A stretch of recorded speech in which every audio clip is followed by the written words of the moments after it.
Welcome to Donmar TV News Channel. Ang sinasabi ng mga ng karapatan, NUP, at itong mga prente ng CPP, NPA, NDF, sila Arlene Brosa, sabi nila na ang ating AFP at ang PNP ay mga berdugo. Massacre daw yung nangyari. Bloody Sunday daw yon. There was no Bloody Sunday. Baka ang sinasabi ang totoo, bloody 53 years because of you guys, because of the CPP, NPA, NDF. And kung ang hangad lang nila ay pumatay, bakit pa sila kukuha ng search warrants? Napakahirap kumuha ng search warrant, di ba? Bakit pa sila, all of that, how do you get a search warrant? Kailangan may personal knowledge. At saka, I was told that a lot of the search warrants that they applied for was also denied. So why will you go through all that? Bakit mo, and hindi ko tatanggapin na yung trabaho at sakripisyo ng kapulisan natin ay ganun-ganun na lang. No? Kasi totoong nagsusugal sila ng buhay nila dito. At anong klase tayong bansa kung hindi tayo marunong kumilala ng sakripisyo na nagsasakripisyo para sa atin. Di ba? So, I'm just very happy that they were able to protect our citizens from terrorists, which is what they are. Hindi sila aktivista. Yun ang sabi ng NUPL, di ba? Kasi gano'n naman ang modus operandi ng CPP, NPA, NDF. Plakadong-plakado, kitang-kita naman. Halatang-halata naman. Alam na natin kung anong ginagawa ng NUPL, karapatan na law firm ng mga CPP, NPA, NDF. Di ba? So, at saka happy ako na kitang-kita din na the state mechanisms are in place. This is a vibrant democracy where we follow the rule of law. And in fact, ganito yung nangyari dito. Ano po ba ang basa ninyo sa statement ni Vice President Leni Robredo po patungkol sa mga naganap po? Yung parehong-pareho nung kung anong sinabi ng CPP, NPA fronts, ganun din yung sinabi ni Leni Robredo, di ba? Eksakto. It was a massacre. Diba? And it came just 2 days after the president himself ordered state forces to ignore human rights and kill communist rebels and then kill them off. Diba? Yun ba yun? Yun, diba? Yes, yun? So, this is one reason why Leni Robredo is irrelevant. She has proven herself time and again as irrelevant and ignorant. Tama si Spokes, Harry Roque, wala siyang alam. Talagang medyo sock puppet lang talaga kung anong pinapasabi sa kanya ng mga boss niya sa Liberal Party. Hindi talaga ito lingkod bayan, itong si Leni Robredo. Unang-una sa lahat, wala naman talaga siyang alam paano naging massacre ito. She doesn't even come to us and ask. She's very irrelevant. Talagang, pero yung ang sana ko curious, at bakit eksakto yung sinasabi ni Leni Robredo sa mga prente ng CPP, NPA, NDF? 'Di ba? Ano yan eh? Ito yung pinaka-traidor na Vice President talaga ng Pilipinas. Nakikita yung mula day one, nagpapadala yan ng reports sa UN na puro kasinungalingan tungkol sa ating Pangulo. 'Di ba? Pero wala pa din. She's the least trusted. And ang approval rating niya, ang baba talaga. And with this thing, massacre. So anong gusto niya, di ba? Ang sinabi ni Pangulo sa Cagayan de Oro, kasi nandun ako noon sinabi niya, pag nasa harap mo ang NPA at may barilin mo, patayin mo. Siyempre, he was just describing kung ano palang gagawin mo, duduraan mo, di ba? Or tatapunan mo ng bubble gum, di ba? Stupid talaga. So and I don't use that word lightly when I call Leni Robredo stupid.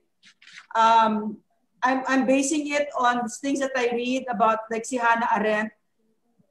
It's a long story, basta yung sa Eichmann trials, yung sa kay Adolf Hitler, si Eichmann, ang excuse niya kung bakit siya nag-sign ng death sentence dun sa 6 million Jews, I was just doing my job. In other words, hindi siya nag-isip. Ganyan si Leni Robredo. And in the end, ganyan ang definition ni Hannah Arendt ng evil. Evil is stupidity, pag hindi ka nag-isip. And that is Leni Robredo. The harm that she is causing our country by being the kind of person na walang sariling paninindigan at hindi nag-iisip at isang taksil sa bayan. That is your Vice President. I'm sorry I voted for her. Sorry, Philippines.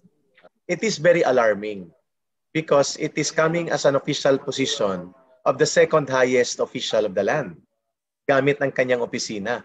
At abogado siya. At napaka-alarming because that can be utilized and exploited by the enemies of the state attacking the integrity and authority of our very own government. Coming from the Vice President without any benefit of evidence, evaluation, investigation, and even seeing the report of the PNP on the serving of the search warrant, and even talking to the Chief PNP before issuing a statement, or even talking to the regional director doon, ano man nangyari RD dyan, issuing ng massacre kaagad.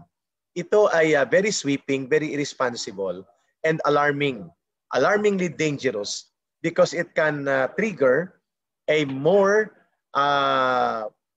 profound propaganda attack coming from the real enemies of the state na dapat yun ang kinakalaban ni Mrs. Robredo, ni Vice President, but rather, ang nangyayari, ang kanyang kinakalaban, ang sariling gobyerno. At dahil dyan, irresponsible yung magpapalabas ka ng premature statement, so irresponsible as the UN High Commissioner for Human Rights na wala ngang alam sa mga nangyayari at kaganapan sa ating bayan, basta na lang mangangalandakan ng kanilang pagsita at paghuhusga at paglapastangan sa soberanya ng ating bayan. It is very uncalled for, unprofessional, and very dangerously alarming coming from top official of the land with the Vice President at that. Thank you. Trying to raise your hand. Do you want to add something, Bob? Yes, I want to add something. So the burning question that should be answered is why is the Vice President colluding with a designated terrorist organization? That is the question that we should ask Leni Robredo to answer. Maraming salamat po, Yusek Doreen. I hope this message gets to her so that she could respond to that question, to that very relevant question. And to add with what Ka Eric said po, yung paglalabas niya po ng premature statements is very dangerous for it creates fake news po. And fake news is a really big enemy of our country as well because it divides us. Kaya naman, sana po we could address these issues. Lagi akong babalik doon sa sinasabi namin paulit-ulit na itong Pangulo natin na ito, siya lang naman talaga ang gumawa ng ganito, di ba, na yung seryoso para protektahan at depensahan ang ating bansa. At lahat kami dito ganon. Gusto ko lang i-reassure yung ating mga kababayan na marami nagsusugal ng buhay para sa inyo. Kasama doon ang AFP at ang PNP. Sila yung totoong, they really lay down their lives for our country. At ganun din ang ating Pangulo. Ganun din kami, lahat kami dito. At nakikita nyo naman na grabe din yung ginawa sa atin. Ang lalim-lalim na mga sugat na pinagagawa ng mga taong ito. Pero katulad niyang sinabi ni Yusek Joel, meron kaming sandata na wala sila at yun ang katotohanan. Nakakaawa nga sila kasi talagang tapos na talaga sila. I really want to tell them tapos na yung araw nila. Seryoso talaga kami na tatapusin namin ito. At ang role namin sa government as government communicators ay bigyan kayo, kasama sila Eric, no? Lahat tayo dito, lahat na nandito ngayon ay bigyan kayo ng linaw yung kasi ang dilim puro kasinungalingan, di ba? Puro mga above ground, below ground, ang hirap intindihin, di ba? Tapos activist daw, paano activist? Grabe yung na seize na mga firearms. Hindi yan activist, terrorist yan. At saka anong gagawin niya doon? I-display niya sa bahay niya? Hindi, gagamitin yan sa sambayan ng Pilipino. Kaya ako ay natutuwa na meron tayong kapulisan at kasundaluhan na nandyan na magpoprotektahan talaga tayo. So, pero ganun pa man, hindi namin ito kaya mag-isa. Lahat tayo dapat sabay-sabay. At kahit na hindi kayo, in whatever part of the political spectrum you stand on, sana makipagkapit-bisig kayo sa amin kasi hindi talaga mura ang tunay na kapayapaan. Marami ang nagsugal ng buhay dito. Unang-una na siguro sila Eric, yan talaga yan ang number 1 ngayon na nandyan. Talagang nagsusugal ng buhay at saka kahit si Pangulo. So, pero ang totoong magpapapanalo nito talaga ay kayo. Kaya kami masaya kasi nakikita namin na kasama namin kayo sa laban na ito. So, thank you very much.